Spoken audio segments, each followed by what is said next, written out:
Mistakes are an inherent part of our lives, but when it comes to business, a single minor miscalculation can cost a colossal amount of money.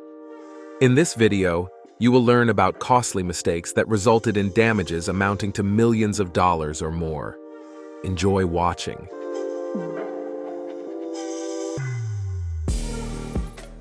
Vacuum cleaners are a type of household appliance found in nearly every home. The first person who managed to build a successful business selling this useful device was William Hoover. In 1908, he became interested in an unusual invention by James Murray Spangler. At the time, he believed that the vacuum cleaner would revolutionize home cleaning. Therefore, he acquired the patent for this device for $4,750 and founded the Electric Suction Sweeper Company, which was later renamed Hoover Suction Sweeper Company. Hoover's entrepreneurial skills were impressive, and the vacuum cleaner gained incredible popularity worldwide, earning the businessman a huge profit. Today, the company remains a European leader in household appliance production. However, there was one major failure in its history. In 1990, the United Kingdom faced an economic crisis during which Hoover struggled to compete with the new company Dyson. Therefore, a year later, it was decided to launch a marketing campaign to boost sales. In collaboration with the travel agency JSI Travel, Hoover offered their customers free round-trip airline tickets to one of the European countries, New York or Orlando. To qualify, it was necessary to purchase any household appliance costing more than $100. The campaign was planned to be a win-win. Hoover was to sell out their appliances, and the travel agency was to sell off their tickets. However, nobody expected the promotion to cause such a frenzy. It was anticipated that 50,000 people would take up the offer, but instead, 300,000 people showed interest. Hoover's factories, which initially operated 3 days a week, had to work non-stop without weekends, and JSI Travel simply did not have enough tickets for so many people. Furthermore, instead of purchasing expensive appliances, most customers opted for a vacuum cleaner model priced at £119, on which the company made only £30, while about £600 were spent on tickets. Thus, one customer cost Hoover £570. Naturally, the company could not provide so many people with free airline tickets. This caused dissatisfaction among the participants of the promotion. Ultimately, Hoover had to pay $72 million for airline tickets and participate in ongoing legal proceedings for not fulfilling the terms of the promotion for the next 7 years.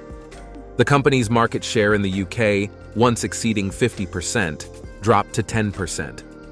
Following all this, Hoover was acquired by the Italian competitor Candy for $106 million with a loss of $81 million. Today, household appliances under the Hoover brand are produced by two companies, Tektronic Industries and Haier Group.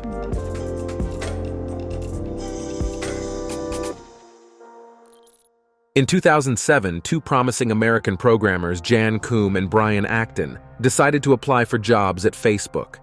They had significant experience with software products, having worked at Yahoo for 7 years. However, for reasons unknown, both were rejected. This setback did not discourage the programmers, and they continued to pursue their passion. In January 2009, Jan Koum purchased an iPhone. He was impressed by the potential of the App Store, which had been launched 7 months earlier. The mobile app industry greatly intrigued the developer, and he began to think about creating his own app. At that time, Koum frequently communicated with programmer Alex Fishman. On weekends, Fishman would gather all his acquaintances, including Koum, at his home for movie nights. One day, Fishman mentioned to Koum that he would love to use an app where users could set individual statuses, notifications showing what they are currently doing. For example, a person could set a status indicating that they are in a meeting and cannot take calls. Koum loved the idea and decided to implement it. He also envisioned that in this service, people could exchange instant messages, media files, and locations, as well as make audio and video calls, all for free. All users needed to do was download the app, link it to their phone number, and connect to the internet. Koum and Acton spent a lot of time developing and testing the service. In 2009, the app became available to all smartphone users. By now, you've probably guessed that I am talking about WhatsApp. The success of this app is truly astonishing. In 2012, more than 2.5 billion messages were sent daily, and by 2018, this number had grown to 55 billion messages per day. In 2014, Meta, the parent organization of Facebook and other well-known services, co-founded by Mark Zuckerberg, acquired WhatsApp for $19.6 billion. Additionally, the company had to pay another $3.6 billion to retain WhatsApp's staff. Thus, Mark Zuckerberg ended up paying a huge sum for something that could have been his for free if 2 years before the development of the popular messenger, he had not turned down Coombe and Acton for jobs at Facebook.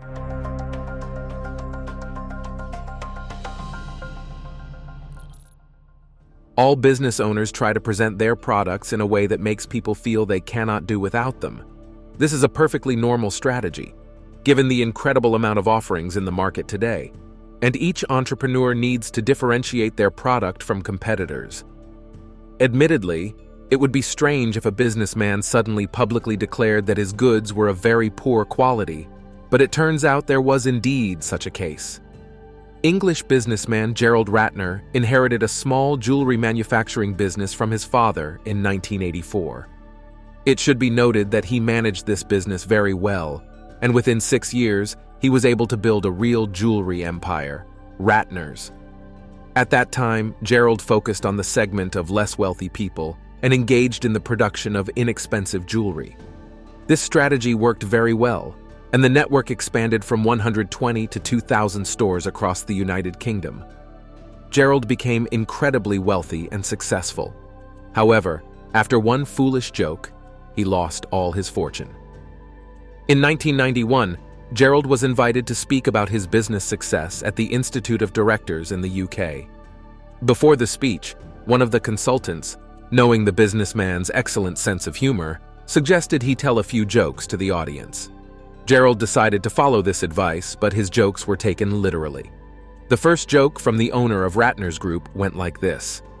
People ask, "How can you sell your products at such low prices?" I reply, "Because it's total crap." I say because it's total crap. The entire hall laughed, and this further encouraged Gerald, after which he added, "We even have earrings that cost less than £1 per pair. Some people say, that's cheaper than a prawn sandwich. I would note that the sandwich will probably last longer."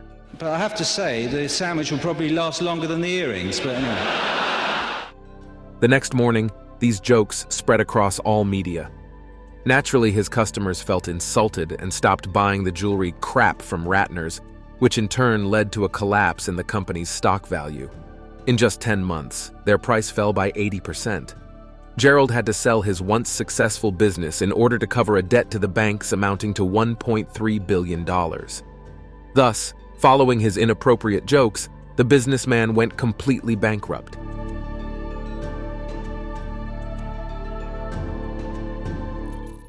Sometimes successful companies lose their leadership and, along with it, their capital. In such situations, large corporations come to the rescue, ready to buy the rights to own a particular product. For example, Meta acquired WhatsApp, Apple bought Beats, and Microsoft acquired Activision Blizzard. Often, such acquisitions, in the capable hands of major corporations, get a second chance and start generating significant revenue. However, sometimes the owners of companies that have lost their significance refuse such lucrative offers and continue to rely on their own strengths. As a result, they miss the opportunity to make money and at best end up bankrupt, and at worst are left alone with huge debts. Such a story happened with the search engine Excite. The Excite search engine was launched in 1995 by a group of students from Stanford University in California. At that time, the Excite service was one of the very first products offering internet users the ability to search for information, as well as create email and access news, so it was very popular both in the USA and in other countries. Information technology was rapidly developing, and Excite faced many competitors.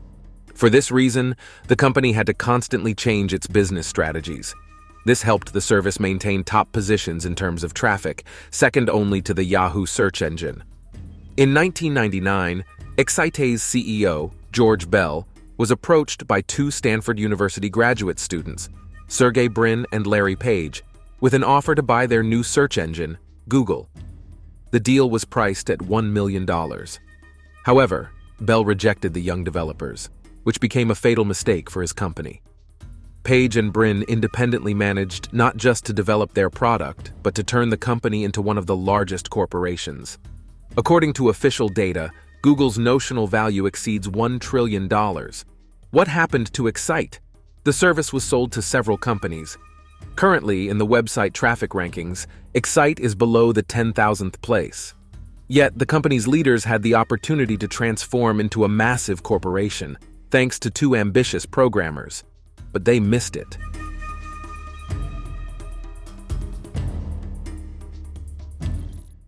On January 7, 2005, the American nuclear submarine USS San Francisco, with 137 crew members on board, departed from the island of Guam for the coast of Australia. After traveling 675 kilometers from the island at a depth of about 160 meters, the submarine collided with something. The powerful impact resulted in various injuries to 98 crew members, and one person died. The submarine was severely damaged and nearly sank.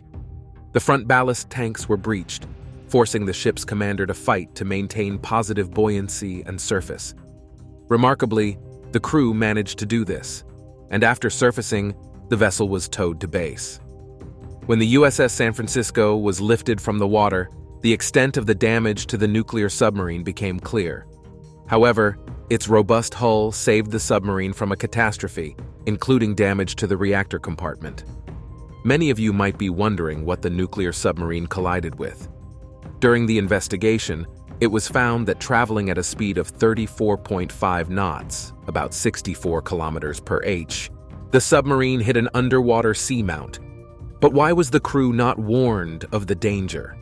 The U.S. Navy's chairman explained that the crew was using the appropriate maps and did not deviate from their route and prescribed depth.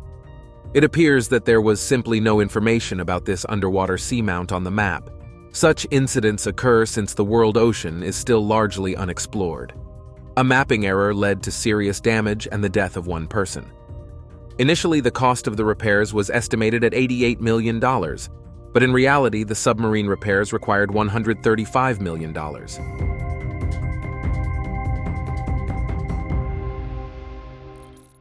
On November 13, 2002, near the coast of Spain in the Bay of Biscay, the oil tanker Prestige suffered a disaster that led to monstrous environmental pollution. The incident occurred during a severe storm, when a large hole formed in one of the Prestige's fuel tanks. The ship's captain, 77-year-old Apostolos Mangouras, understood the gravity of the situation, as the tanker was carrying 77,000 tons of fuel oil. He requested permission from the nearest Spanish port, La Coruna, to enter the harbor to wait out the storm and repair the tanker. The portmaster denied entry to the damaged vessel, explaining his decision by stating that the leaking fuel oil would cause ecological damage to the coast of Galicia. Subsequently, Captain Mangouras sought help from Portugal, but was again denied. After this, the tanker was towed further out into the ocean, away from the coasts of European countries. 6 days later, the Prestige split in two and sank at a depth of about 4,000 meters. During this time, up until August 2003, fuel oil continued to pour from the tanker into the ocean. A thick layer of oil covered several thousand square kilometers of the ocean and over 1,700 kilometers of coastline in Spain, Portugal, and France. The consequences of the tanker's sinking were catastrophic. 25 species of animals and over 100 species of birds were threatened with extinction. Surprisingly, the Spanish authorities long ignored this disaster until protests began. Eventually, about 30,000 volunteers from around the world participated in the cleanup. The cost of ocean cleanup efforts amounted to over $600 million. But what was the reason the tanker could not withstand the storm? The investigation into the causes of the accident lasted for 8 years. In reality, many were to blame for the environmental catastrophe. However, the main reason was recognized as the poor technical condition of the tanker, and thus, the only person criminally charged was the ship's captain. It is believed that Apostolos Mangouras knew about the tanker's malfunctions, but did not consider them significant. In such a case, if the vessel had undergone a technical inspection, it would have been sent for repairs, and thus the crash that led to the oil spill could have been avoided.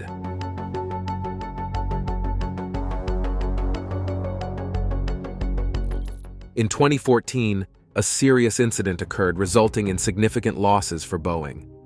At that time, Boeing 737 fuselages were manufactured by Spirit Aerosystems in Wichita, Kansas, while the assembly of the airplanes was carried out in Renton, Washington.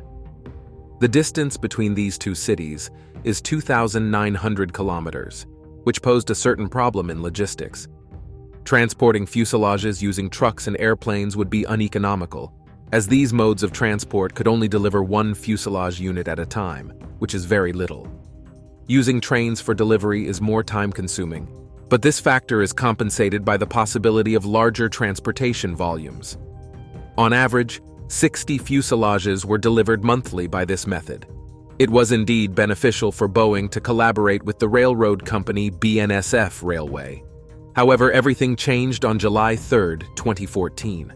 On that day, a BNSF train was transporting 6 Boeing 737 fuselages and many other cargoes. The train included 90 wagons. Near the town of Superior, Montana, on a section of the railroad located on the high bank of the Clark Fork River, the train crashed. As a result of this incident, 19 wagons toppled into the river. All 6 fuselages sustained serious damage, and some of them broke into 2 parts. It took 2 days to recover the damaged fuselages.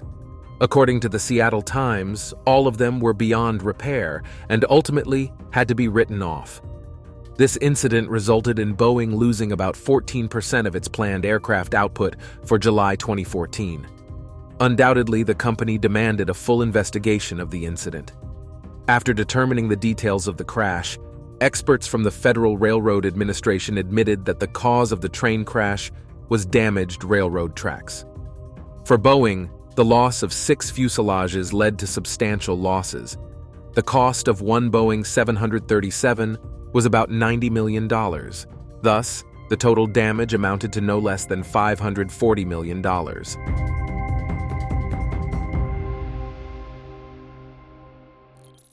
Lake Peigneur, located in the state of Louisiana, USA, was once a typical freshwater body. However, in 1980, large oil deposits were discovered beneath it, which naturally attracted oil drilling companies. On November 20th of that year, Wilson Brothers Corporation, commissioned by Texaco Oil, began drilling for oil. There shouldn't have been any problems, as the weather was good and the lake's depth did not exceed 3 meters. Yet that day, one of the largest technological disasters in U.S. history occurred. While working, the crew on the floating oil rig noticed that the drill was stuck at about 374 meters below the surface of the lake. The workers tried to retrieve the drill, but their efforts were in vain. Soon, strange sounds were heard from the depths of the lake, and the drilling rig began to tilt. Realizing the severity of the situation, the workers hurried to the shore. Fortunately, they made the right decision. Once on shore, the oil company employees witnessed the 46-meter-tall drilling rig completely disappearing under the water. But how was this possible if the lake was only 3 meters deep? The drilling had created a rapidly expanding hole at the bottom of the lake, and on its surface, a gigantic whirlpool formed, sucking in not only the lake and the drilling rig, but also 11 barges, several houses and cars, as well as 26 hectares of shoreline. In less than 3 hours after the incident, about 13 million cubic meters of lake water drained, and seawater began to fill its place. Prior to the incident, the lake drained into Vermilion Bay through the Delcombre Canal, but the drilling caused the canal to change its direction, and salt water from the Gulf of Mexico began filling the muddy lake bottom. This resulted in a temporary 50-meter waterfall and a 122-meter geyser. Who would have thought that oil extraction could lead to a complete alteration of the local ecosystem? Certainly, after this technological disaster, an investigation was conducted, which established the cause of the incident. It turned out that the massive whirlpool was created because the drilling was directly above an active salt mine. Water from the drilled hole quickly entered the mine, washing away the salt and thereby increasing the diameter of the hole. The mine's support columns could not withstand, and its roof collapsed. Fortunately, the miners managed to escape. The mine filled with water from the Gulf of Mexico within 2 days, turning the shallow freshwater lake into a salty body with a depth of over 400 meters. The culprits of the incident, Wilson Brothers Corporation and Texaco Oil, had to pay $32 million to the owners of the flooded mine and nearly $13 million to the Live Oak Gardens Botanical Garden and Nursery for environmental ecosystem damage. This case proves how costly a cartographic error can sometimes be.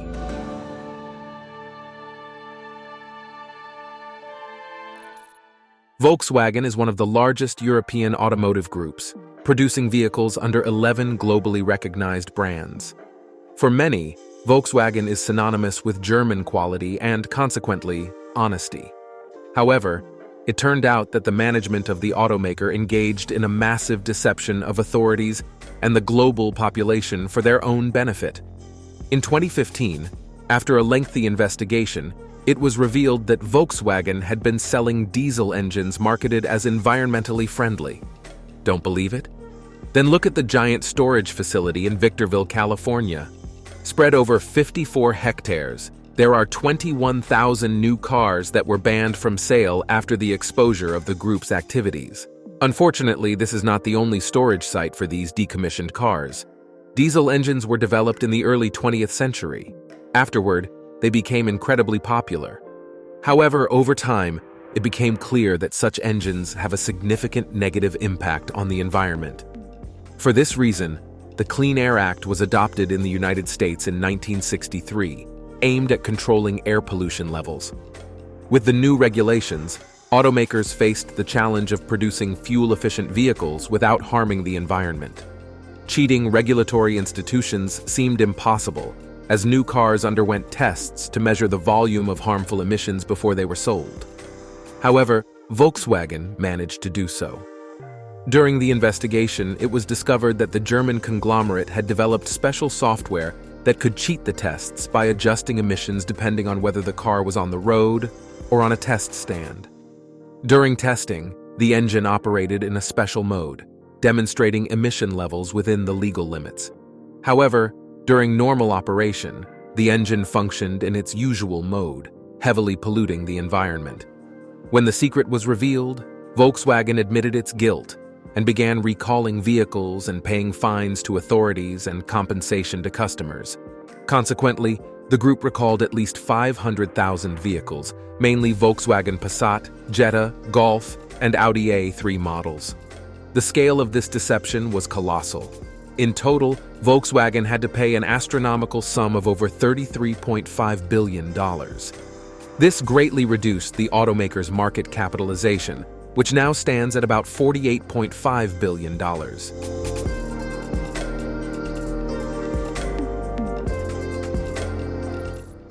Bugatti Automobiles produces luxury cars that only the incredibly wealthy can afford.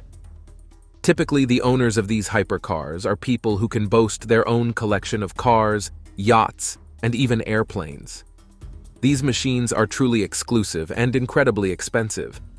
For example, the hypercar Bugatti Veyron, produced from 2005 to 2015, had a price tag of $1 million.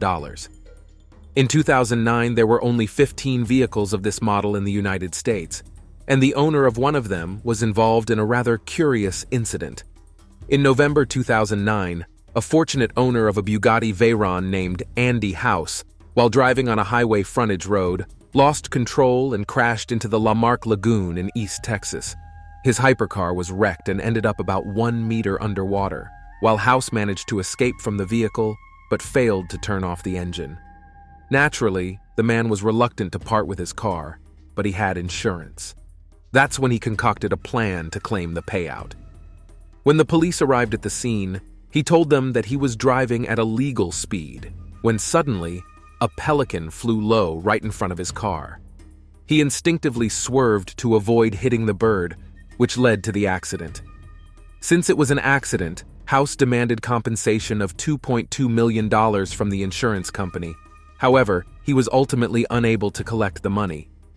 It turns out, a minute before the accident, his car caught the attention of a passenger in another vehicle traveling on the main highway. This person decided to record a video on their smartphone, as it's not every day one gets to see such an expensive, exclusive hypercar up close. Naturally, the moment of the accident was captured on video, but I had to cut it out to comply with YouTube rules.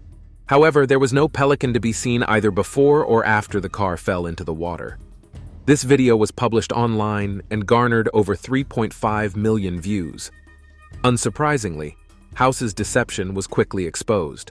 In 2012, the insurance company charged him with fraud. 3 years later, House was convicted and sentenced to 3 years in prison. Additionally, he was ordered to pay a $600,000 fine to the insurance company. Andy House could be considered a complete failure, although he had a fairly good plan to receive compensation.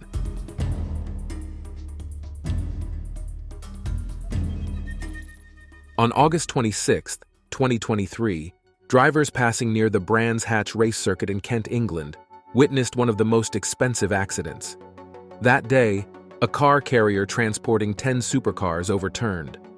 Among these vehicles were a Lamborghini Aventador, Jaguar F-Type, 2 Ferrari F430s, an Audi R8, a BMW 378i Sport Plus, an AMG GT, an Aston Martin DB11, a Nissan GT-RR 35, and a Bentley Continental GT. Fortunately, no one was injured in this accident, but since the carrier fell on its side, all the transported cars sustained serious damage. Now you understand why this road incident is considered one of the most costly. But what caused the car carrier to overturn? After investigating the incident, it became clear what had happened that day. It turns out that when the truck driver entered a section of the road with a fairly steep slope, he felt the carrier begin to sway due to strong side winds. At that moment, his speed was about 56 kilometers per h, and the driver tried to gradually reduce it to avoid hitting cyclists who were riding in front of him. When he realized he couldn't slow down in time, he sharply turned the steering wheel, causing the carrier to overturn. In fact, the driver was in a very difficult situation.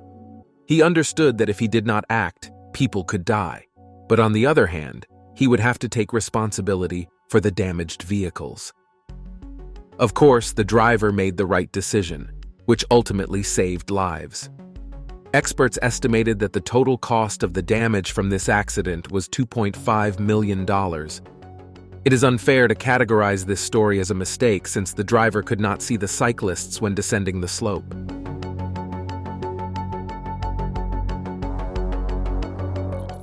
The United Arab Emirates is associated with deserts, hot climates, and of course, wealth. Arab sheikhs are among the wealthiest people in the world. Many of them enjoy showcasing their luxury items, but this doesn't always end well. Prince Turki bin Mohammed bin Fahd Al Saud of Saudi Arabia never denies himself anything, and it's no surprise. One of the most costly acquisitions of this individual was the 70-meter superyacht Noura of Riyadh. To give you an idea of its luxury, here are a few facts about this model. The design and interior of the motor yacht were created by the design house Donald Starkey.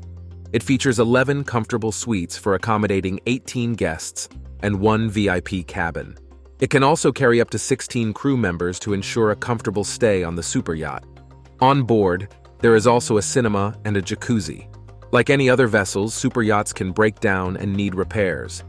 In November 2020, Noura of Riyadh was docked at a repair dock near the capital of Greece. The repairs required lifting the yacht out of the water, but it turned out to be poorly secured and consequently fell onto its right side in shallow water. Thus, due to one silly mistake, a yacht worth $70 million was damaged. Fortunately, the vessel was insured, so I think the Prince of Saudi Arabia was not too upset about the incident.